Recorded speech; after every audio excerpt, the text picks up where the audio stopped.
going to be recording James reading a book called Ghoulish Ghost Stories. Can't really see.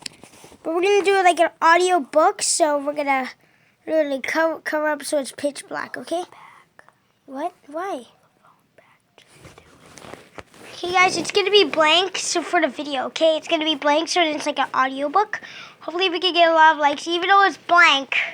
Just please don't give a dislike because we're gonna do reading. Okay, now read the first page. Okay, fine, okay. It's lately... Okay. No, wait, no. I'll do this. Grab your flashlight. It's late. It's late. And you're sitting around the campfire. As the last flames flicker out, you shiver in the darkness. One of your friends begs you to hold a seance. Everyone joins hands and closes their eyes. You instruct your friend to breathe deeply in and out. Suddenly, you hear a knocking sound. A shadowy shape rises out of the smoke. It hovers over you and then disappears. Maybe there really are ghosts. For thousands of years, some people have claimed to witness ghosts. Many believers say ghosts are the spirits of people who died tragically. These spirits may have unfinished business, compelling them to haunt the living. The popularity of ghost stories is nothing new. Almost 2 million years ago, ancient Roman writer Pliny the Younger wrote about a chain-rattling ghost. All of the ghost stories in his collection are tales that some people believe to be true. Others may wonder if they really happened, but no one can deny that these tales will send chills down your spine. Read on, if you dare. Seance, a meeting at which people attempt to make contact with ghosts. The House of Flying Objects. One February morning in 1967, something odd happened in Cambridge, England. Home of 11-year-old Matteo Manning, Matteo's father woke up to find a silver mug lying on the floor. He always kept the mug on a certain wooden shelf. Had one of his 3 children moved it in the middle of the night? Matteo's father placed the mug back on the shelf. A few mornings later, he again found it on the floor. His children denied moving it. Other objects mysteriously moved around the house. Silverware, plates, baskets, chairs, and ashtrays turned up into strange places. At first, no one saw them shift to locations. Matteo's father wondered what could have caused these strange events.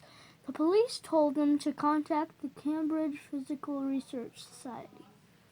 Dr. George Owen, a paranormal expert, came to the Mannings' house to investigate. He blamed the moving objects on a poltergeist.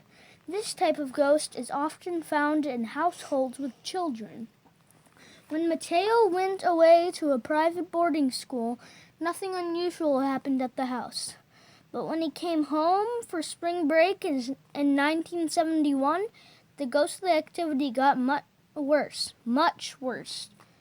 Poltergeists are believed to move or stack objects. Paranormal, something that can't be explained by science. Poltergeist, a ghost that moves objects. One night, Matteo woke up after hearing an odd scraping noise. He claimed his dresser edged toward him like a towering giant. His bed rose off the ground. Matteo leaped out of bed, shivering with fright. He later described the incident. For thousands of years, people have reported poltergeist activity. Fear fact: according to 2007 U.S. survey, 75% of Americans believe in ghosts. I switched off the light and almost simultaneously my bed started to vibrate violently back and forth.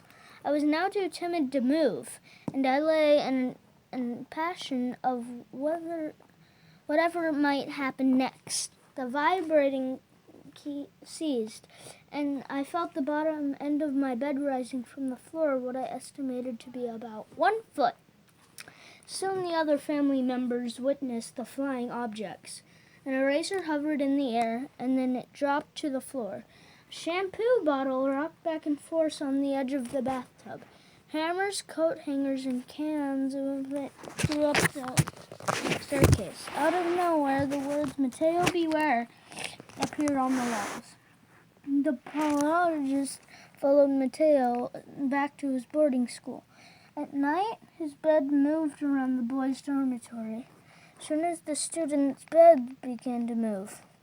In this book, The Link, Mateo described how he used the powers of his own mind to tame the pathologist.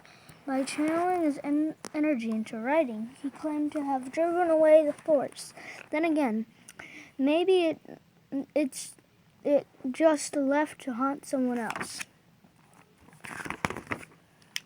The Haunted Bridge.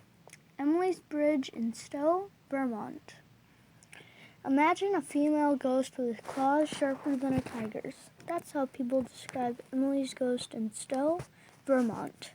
Legend has it that Emily was a young woman shattered by a broken heart. One night in 1849, she went to the Goldbrook Bridge to meet a man of her dreams, but he never showed up. Emily's ghost is said to hover over the bridge where she was left waiting. After nightfall, people call it Emily's Bridge. Through the years, some eerie events have been reported on the bridge. In 2001, a photographer wanted to capture Emily's ghost on film, but as soon as he stepped onto the bridge, his camera stopped working. The camera worked again once the photographer left the bridge. Fear fact. In 1718, the famous pirate Blackbeard was killed off the coast of North Carolina. The bloody attack severed his head. According to legend, Blackbeard's headless body started to swim after it was tossed overboard. His ghost is said to hover over the spot where he died. That's the end. Bye.